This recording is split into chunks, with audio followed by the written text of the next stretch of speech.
말씀 증거하겠습니다.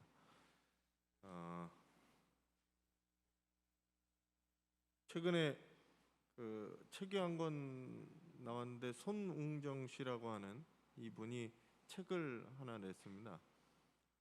모든 것은 기본에서 시작한다라는 책이에요. 이분이 누구냐 하면 우리나라 대표 축구 선수 손흥민 선수의 아버지가 되십니다. 손흥민 선수의 아버지였던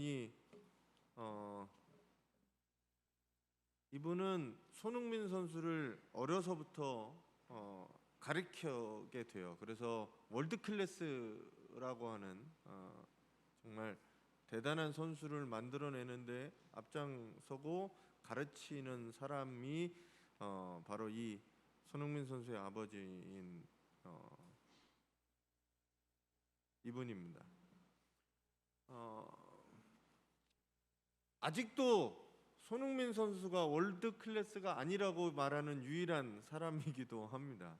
근데 이분이 책을 썼는데 사실은 책을 읽진 못했고요. 책 제목이 마음에 들어서 사실은 봤습니다. 모든 것은 기본에서 시작합니다. 기본이 그만큼 중요하다라는 거고, 기본기가 있는 사람들이 결국에는 나중에도 이겨낸다라고 얘기하는 겁니다. 기본이 충실한 사람, 그 사람이 나중에 어떤 어려움이나 어떤 상황에 있어서도 그 기본기가 나오게 마련인 거죠. 축구뿐만 아니더라도 운동선수에게 이 기본기는 굉장히 중요합니다. 그래서 김연아 선수는 기본기가 잘 되어 있는 선수로 유명합니다. 훈련 전 시작해 자기가 가장 처음 배웠던 이 기본기들부터 시작을 해요. 그래서 그 기본기가 항상 내 상황에, 어떠한 상황에서도 그것들이 유지될 수 있게 하는 겁니다. 운동선수뿐만 아니라 사실은 저는 이런 생각을 해봤어요. 과연 말에도 기본기가 있다면 그 기본기가 중요하겠다라는 겁니다.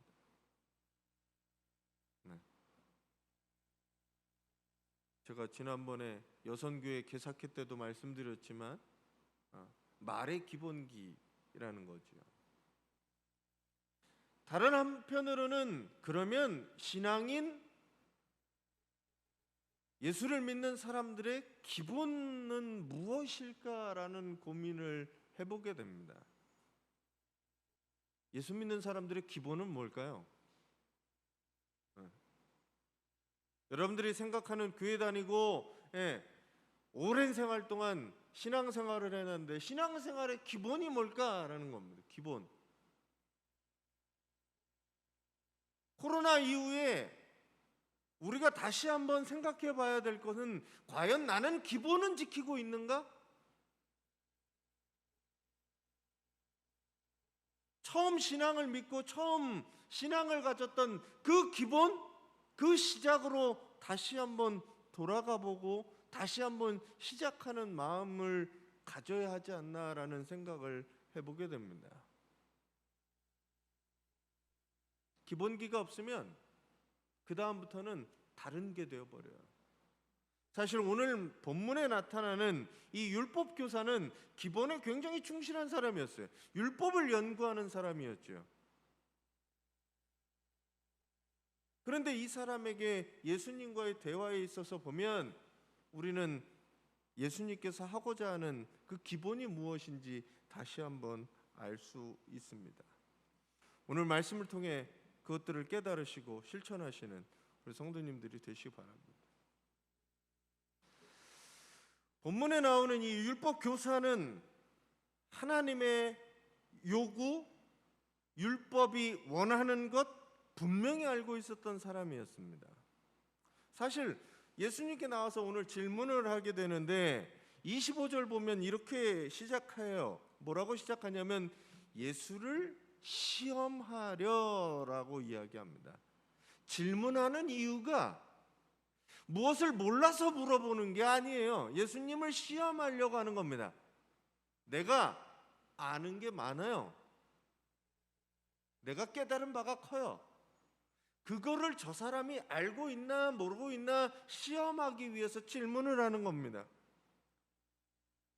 예수님의 실력이 어느 정도 되나 알아보고 싶었어요. 세간에 떠도는 인기 있는, 그리고 지금 많은 사람들이 따라다니는 저 예수의 실력이 어느 정도 되나 내가 알아보기 위해서, 테스트하기 위해서 질문을 던지는 거죠. 이미 답은 나한테 다 있어요. 이 율법교사가 생각하는 답은 나에게 다 있습니다. 근데 물어보는 이유는 답은 나에게 있고 너가 얼마나 정도 알고 있는지 물어보게 되는 거예요. 결국 이 사람은 영생에 대해서 관심이 있는 게 아닙니다. 율법교사는 예수님에 대해서도 관심이 있는 게 아니에요. 영생을 어떻게 얻는지 그거에 관심이 있는 게 아니에요. 이 질문을 통해서 내가 무엇을 얻을 것인가, 거기에 관심이 있는 겁니다. 율법을 통해서 내가 어떻게 하면 더 드러나게 될 것인가 라는 것을 생각하고 있다는 이야기예요. 그래서 질문합니다. 뭐냐고? 무엇을 해야 영생을 얻겠습니까? 라는 질문을 해요. 예수님의 대답은 이렇죠. 예수님이 그 질문에 어떻게 해야 영생을 얻을 수 있습니까? 라고 하면 보통의 대답은 어떻게 해야 영생을 얻을 수 있다라고 대답을 하는데, 예수님이 얘기한 건 다르세요. 뭐라고 얘기했죠? 같이 한번 읽어주세요.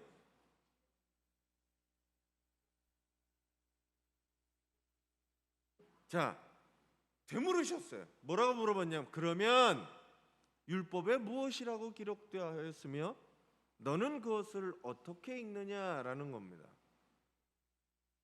자, 율법 교사였기 때문에 율법을 많이 읽었을 거예요. 그죠? 율법을 가르치는 사람이니까. 그러니까 그에게 율법이 무엇이라고 기록되었느냐라고 묻는 하나는 어떻게 읽고 있느냐라는 것은 어떻게 해석하느냐라는 겁니다. 율법에 어떻게 기록되고 그러면 너는 어떻게 해석하느냐, 이 두 가지 얘기를 하거든요. 예수님께서 물어보시는 건 이거예요. 그러면 저는 사실 여기서 다시 우리가 생각해 봐야 될 게 뭐냐, 나는 어떻게 읽고 무엇이라고 기록된 것을 나는 어떻게 알고 어떻게 읽고 있는지 한번 돌아봐야 되는 거예요. 율법교사는 여기서 뭐라고 얘기하냐면 신명기 6장 5절하고 레위기 19장 18절을 인용합니다. 그리고 가장 완벽한 모범 답안을 제출하죠. 그게 뭐냐? 그 다음 절에 있죠. 다음 절에 뭐라고 되어 있어요? 다음 절에 내 마음을 다하며 목숨을 다하며 힘을 다하며 뜻을 다하여 주 너의 하나님을 사랑하라 하고 또한 내 이웃을 내 자신과 같이 사랑하라 라는 이 두 가지로 율법에 대해서 압축해 놓게 됩니다. 사실 이건 예수님도 말씀하신 거기 때문에 그래요. 문제는 이 영생을 얻기 위해서 예수님이 두 가지 그것을 이야기하는 것에 대해서, 하나는 하나님의 뜻이 무엇인지 바르게 깨달아야 한다라는 겁니다. 성경에 무엇이라고 쓰였는지, 하나님의 뜻이 무엇인지 바르게 깨달아야 바르게 행동할 수 있죠. 영생을 위해서 필요한 게 뭐냐? 바른 깨달음이에요. 하나님의 뜻이 무엇인지.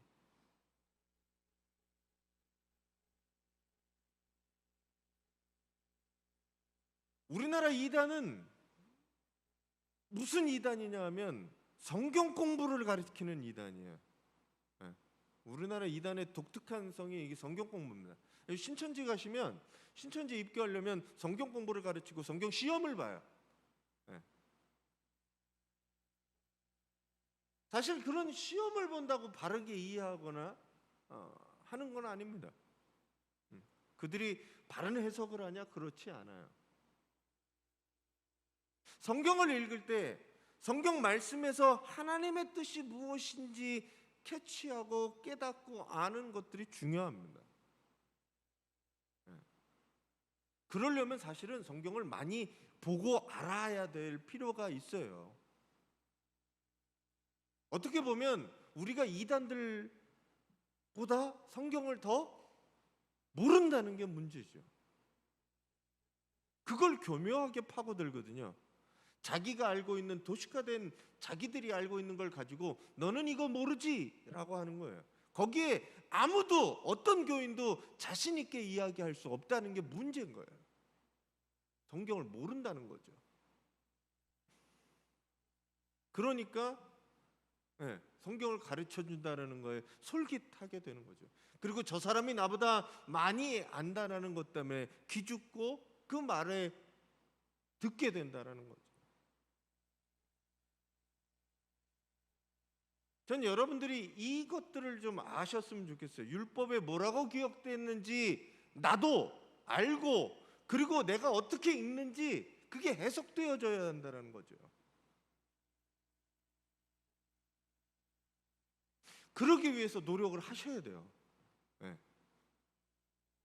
하나님을 오늘 말씀이 뭐라고요? 영생을 얻기 위해서 필요한 게 뭐냐? 율법을 읽고 하나님의 뜻이 무엇인지, 그리고 내가 어떻게 그것들을 해석하고 있는지 나만의 내가 소화해낸 그런 것들이 있어야 되는 거예요.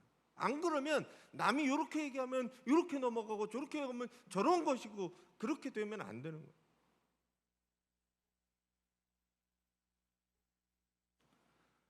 모르면 와서 물어보시고 서로 같이 배워가는 게 필요하다라는 말씀입니다.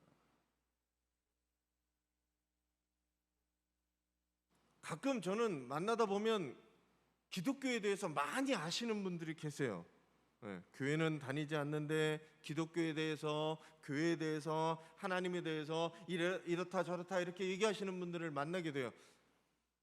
이제 제가 목사인지 모르는 사람들도 그렇게 얘기하기도 하고, 때로는 아는데도 그렇게 얘기해. 자기가 이제 더 아는 것처럼 막 썰을 막 이야기하세요. 근데 알고 보면 교회는 다니지 않으세요. 무슨 생각이 드냐면 아는 게 아니다라는 생각이 들어요. 정말 하나님을 알았다면, 정말 내가 하나님에 대해서 정확하게 알고 그분이 무엇을 기록하고 그것이 어떤 것을 내가 읽고 해석해졌다면 신앙생활을 그렇게 하는 건 아니죠. 그렇기 때문에 하나님의 말씀에 순종하는 것, 그것이 바로 율법을 어떻게 읽고 어떻게 해석하느냐가 중요하다는 겁니다. 그냥 수박 겉핥기 정도 아는 것, 그건 아는 게 아니에요. 제가 청년들, 중고등부 학생들한테 얘기하고 싶은 것 중에 하나가 이겁니다. 자기는 어려서부터 교회를 다니고 기독교를 열심히 한 것 같은데 그 친구들이 교회를 아는 것 같아요? 예수님에 대해서 뭔가 아는 것 같아요? 제가 볼 때 하나도 몰라요. 그냥 수박 겉핥기로 알고, 나는 예수님 필요 없다고, 내 종교는 내가 마음대로 해도 된다고 이야기하는 거죠. 제대로 알아나 보고 그분이 누군지 알면 그렇게 하지 않는다. 하나님의 어떤 분이고 그분의 뜻을 제대로 아는 사람들은 그렇게 행할 수밖에 없게 되는 거예요. 하나님의 뜻을 바로 알지 못하니 행하지 않는 거죠. 오늘 말씀에 예수님이 그러잖아요. 이 질문에 율법교사가 대답하고 예수님의 대답은 이렇습니다. 뭐라고 얘기하냐면 내 대답이 옳도다. 이를 행하라. 그리하면 살리라. 영생에 대한 대답이 이렇습니다. 하나님 사랑과 이웃 사랑 잘 알고 있네. 그러면 행해라. 그러면 살 것이다 라고 예수님이 얘기하시는 거거든요. 하나는 알지 못해서 행하지 못하고, 하나는 행하지 않아서 할 수 없는 거예요. 문제는 하나는 본인이 알지 못해서 그대로 행하지 못하는 것 하나랑, 또 하나는 알지만 게으름과 믿음 없는 것 때문에 하지 않는다는 거죠. 기도해야 된다는 거 모르는 사람 있어요? 교회 다니니까, 아니면 신앙인으로서 내가 기도해야 되겠다, 모르는 사람 있어요? 다 기도가 필요해요. 누구나 다 기도가 필요해요. 그런데 안 하는 이유는 뭐예요?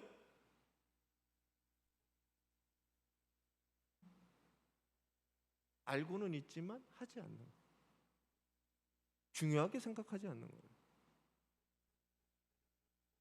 마찬가지로 자기가 근심이 되고 걱정이 되고 어떤 일에 닥치면 기도하게 되는 거죠.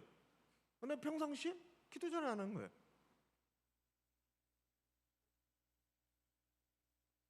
예배도 마찬가지입니다. 예배. 하나님 사랑하는 그 표현 방법 중에 하나가 예배죠. 근데 예배가 필요하고 예배를 해야 된다는 거 아는데 안 해요. 왜 안 해요?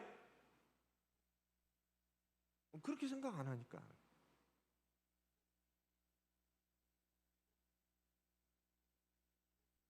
이웃을 도와라, 이웃을 사랑해라 라는 얘기도 알아요. 왜 안 해요?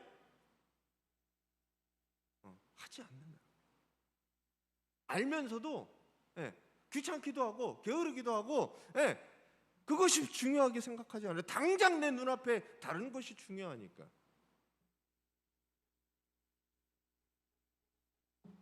오늘 이 율법 교사가 빠져있는 함정이 뭐냐면 그런 것이라는 거죠. 알아요.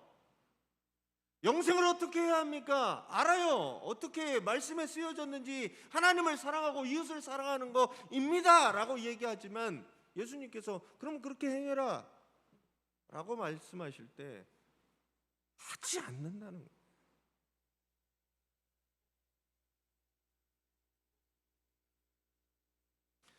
그 모습이 율법학자의 모습이 아니라 지금 현대를 살고 있는 기독교인 우리들에게 하시는 말씀이 아닌가. 더불어 저는 제가 말씀을 읽고 해석하고 연구하는 그런 나에게 하시는 말씀이 아닌가라고 생각되어져야 한다는 겁니다.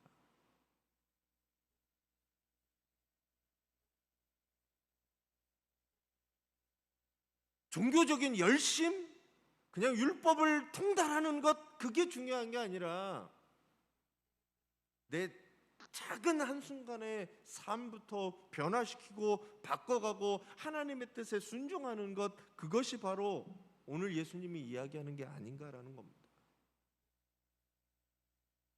전 여러분들에게 이런 변화가 있어지시기를 간절히 축원합니다. 자, 여기서 끝났으면 이 단락의 이야기는 그냥 율법을 알지만 행하지 못했던 사람 이야기로 그냥 끝났어요. 근데 자, 율법 교사가 29절에 보냐면 뭐라고 얘기하냐면, 같이 한번 읽어주세요.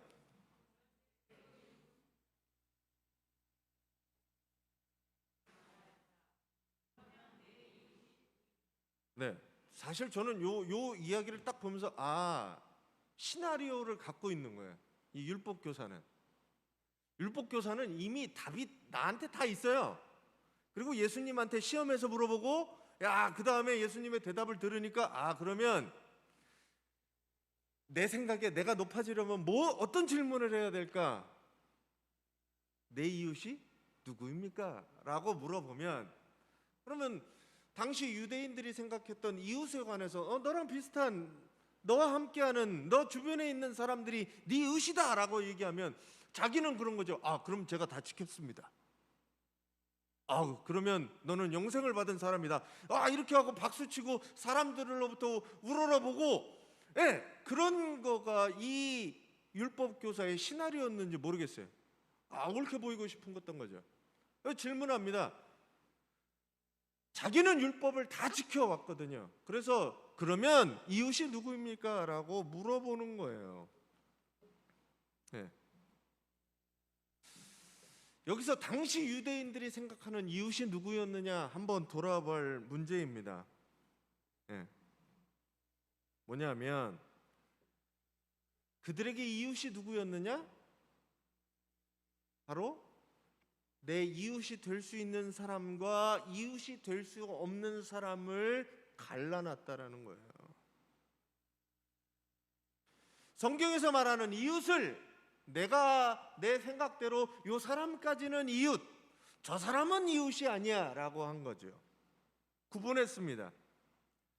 이웃 사랑을 실천해야 되는데 다 실천할 수 없으니 이 사람들까지는 내가 실천하겠습니다 라고 하면서 율법을 지키는 것처럼 포장했다라는 거죠. 그래서 저 선 밖에 있는 사람은 사랑 안 해도 되는 거예요. 저 사람들은 죽여도 되는 거예요. 하나님의 대적이고 원수인 거예요. 그러니까 사랑의 마음은 필요 없는 거죠. 정죄하고 죽이고 미워해도 상관없는 그런 사람들이었습니다. 결국 사랑할 만한 사람, 나에게 좋은 사람들, 나한테 선을 끼치는 사람들까지만 나에게 이웃인 거예요. 그 대표적인 사람이 이방인들, 그리고 오늘 개처럼 생각했던 사마리아인들, 그 사람들은 사랑하지 않아도 되는 나의 이웃 밖에 있는 사람들이었다라는 겁니다. 세리와 죄인들 이웃이 아니에요. 그 사람은 죽어 마땅한 사람들입니다. 이 유대인들이 생각할 때. 이게 왜 그랬어요? 율법을 지키려고 하니 다 지킬 수 없으니 축소시켜서 요만큼만 지키면 되는 거예요. 그리고 나는 율법의 완성을 이룬 거죠.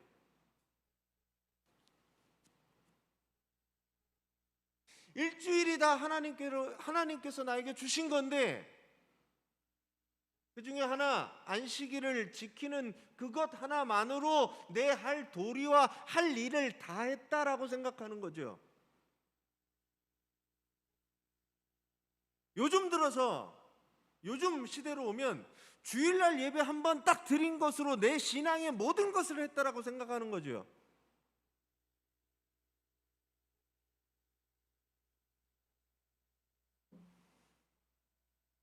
네.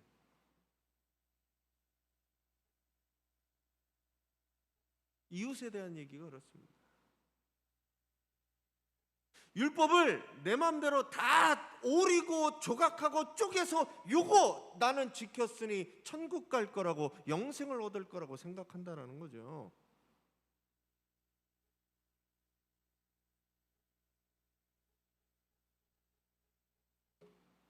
이 율법 교사는 율법에 대해서 잘 알고 있는 사람이었어요. 그들이 어떻게 해석했느냐? 그런 식으로 해석한 거죠. 그래서 안식일이 4km 이상 걸어가면 안 돼. 그런 것들을 철저히 지켰어요. 내가 할 수 있는 것들을 만들어내서 철저하게 지켰습니다. 그리고 그 나름대로 열심히 살인도 안 하고 간음하지도 않고 그렇게 살았어요. 하지만 그것이 율법의 원래 의미가 아니었다라는 거죠. 예수님은 율법의 원래 의미를 다시 한번 알려주십니다. 그래서 주님은 율법을 폐하는 게 아니라 율법을 완성해 주신 겁니다. 내 이웃이 누구시냐?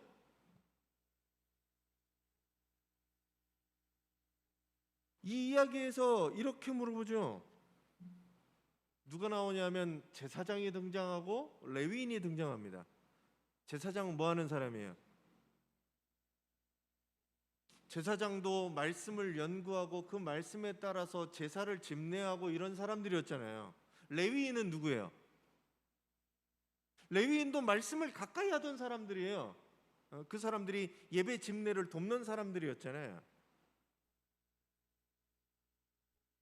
그 사람의 이웃 될 만한 사람이 누구예요? 여기서 보면 말씀을 가까이 하고 말씀을 연구하고 그 말씀대로 살려고 했던 사람들, 율법 교사였다는 거예요. 지금 예수님이 얘기하는 거는 율법 교사가한테 얘기하지만 너 이웃, 너랑 비슷한 레위인 그리고 제사장이 어떻게 했는지 봐라. 강도 만난 이웃을 두고 그냥 도망가는 거예요. 사람들이 생각할 때는 율법 교사 너도 뭐 다르냐? 너도 똑같이 그럴 거지.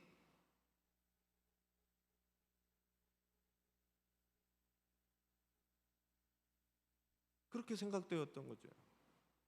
예수님이 여기서 하나 더 나가는 뭐냐면 유대인들 중에 그러면 우리가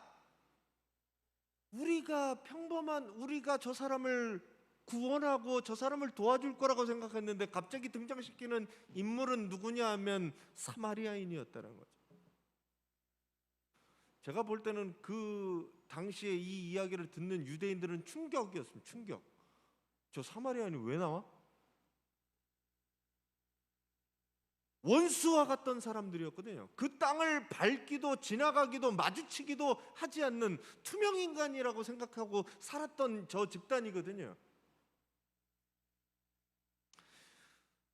지지난주 설교에 보면 예수님이 그곳을 통과하실 때 통과 못하게 하자 제자들은 뭐라고 얘기하냐면 하늘에서 불을 내려서 쟤네들을 다 쓸어버릴까요? 라고 얘기를 하는 정도로 유대인하고 사이가 안 좋은 사람이죠. 이 사람들은 저 사람의 이웃도 아니고 이웃 밖에 죽어 마땅한 사람인데도 불구하고 그 사람을 불러들여서 이야기하는 게 뭐냐면 갑자기 기름을 붓고 포도주를 하고 그 다음에 태워서 여관에 가고 데나리온을 지불하고 다음에 또 오면 내가 그것들을 더 지불하겠습니다 라고 얘기하는 거예요. 그러면서 물어보시는 게 뭐냐면 누가 그러면 이 사람의 이웃이 되겠느냐라고 얘기합니다. 세 사람 중에 누가 그 사람들의 이웃이 되겠느냐? 어떤 사람이 이웃이겠습니까? 네. 나랑 같은 종족이었던 같은 민족이었던 유대인이 내 이웃이겠습니까? 레위인이 이웃이겠습니까? 오늘 말씀에 이렇게 얘기하죠. 자비를 베푼 자니이다라고 얘기합니다. 자비를.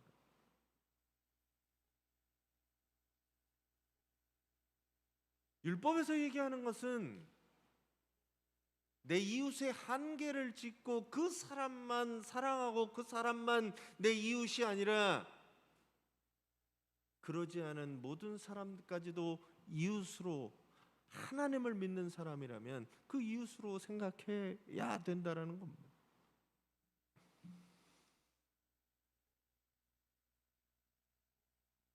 오늘 말씀의 마무리는 사실 이렇게 되죠. 결론은 이렇게 얘기합니다. 그가 대답하였습니다. 누가 이웃입니까?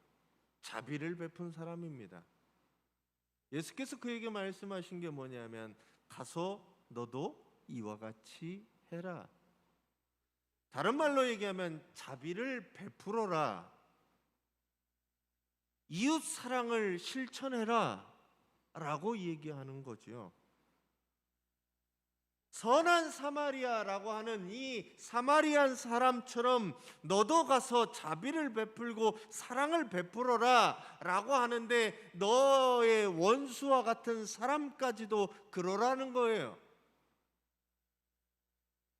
이 사람은 내가 좋아하는 사람이 친절을 베푸는 것, 자비를 베푸는 것 누구도 그럴 수 있는 거예요. 우리의 이웃의 폭은 점점 더 넓어져 가야 되는 거예요.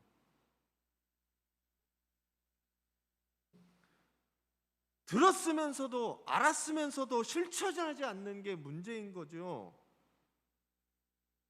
사람 안에 사랑이 들어가니 그 사랑이 사랑 없는 제사장보다 사랑 없는 레위인보다 더 이웃이 되어준다라는 거예요. 그 사람의 사랑이 들어가니 생명을 살려내는 역사가 있었다는 거죠.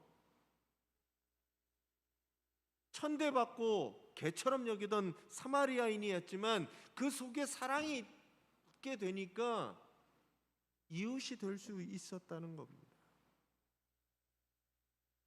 사랑은 그래서 온 마음과 온 몸을 가지고 하는 겁니다. 그리스도인들은 그 사람의 아픔을 내 아픔으로 알고 그 사람의 자리까지 내려가서 그를 붙잡아주고 도와주는 것, 섬겨주는 것, 바로 그리스도의 사랑이라는 이야기입니다.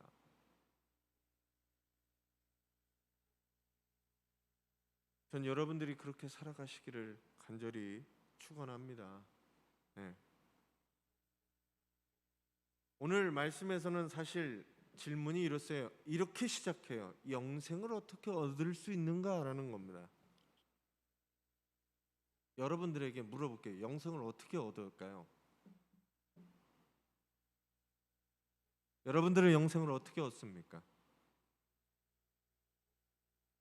예수님 믿어서 영생 얻어요?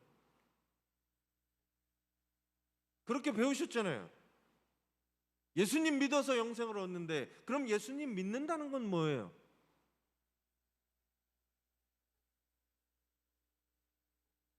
그분이 십자가의 나를 위해서 죽고 다시 살아나셨다, 이것을 내가 아는 게 믿는 거냐? 아니라는 거예요. 아는 게. 내가 그분을 믿는다는 것은 예수께서 하나님 사랑과 이웃 사랑들을 실천한 것처럼 나도 그 사랑을 실천할 때 하나님께서 나를 영생으로 구원해 주신다라고 믿는 그 믿음 안에 있는 거라는 거죠. 그래서 내 이웃이 누구입니까가 중요합니다. 왜냐하면 하나님을 사랑하고 이웃을 사랑해야 되는데 그 이웃의 경계가 어디입니까? 라고 묻는 거거든요. 어디까지 사랑하면 됩니까? 이 율법 교사가 생각한 거는 유대인 중에 자기랑 친한 레위인이나 제사장급들이 나랑 이웃이라고 생각하고 그들에게만 잘하면 된다고 생각했어요. 하지만 예수님의 반전은 이웃이 거기가 아니라, 거기가 끝이 아니라 사마리아인까지도 이방인까지도 모두 다 아우르는 게 너희들의 이웃이다라고 얘기하는 겁니다. 하나님의 은총은 점점 넓어져야 됩니다. 모든 사람에게, 모든 생명에게 이어져야 합니다. 여러분들의 이웃 사랑은 여러분들의 가족, 그냥 단순히 여러분 주변에 사는 여러분과 친한 친구에서 머무르면 안 돼요. 그것이 더 확장되어지고 넓어져야 합니다. 나는 그들의 이웃이 되어주고 그들을 우리의 이웃들로 받아들여줘야 됩니다. 여러분들이 가진 것, 여러분들이 배운 것, 그걸 가지고 여러분들이 더 높다라고 생각을 하고 그러면 안 되는 거예요. 내가 그들에게 손 내밀어주고 그들의 이웃이 되어줄 수 있는 그런 사람들이 되어야 한다는 겁니다. 결국 예수 믿는다는 것, 그것이 내 삶을 통해서 하나님 사랑과 이웃 사랑을 실천하며 살아가는 게 믿는다는 이야기하고 같은 겁니다. 오늘 말씀처럼 사랑으로 얻는 이 영생의 삶으로 나아가시는 우리 성도님들이 되시길 바랍니다. 그게 아니면 아무 의미가 없어요.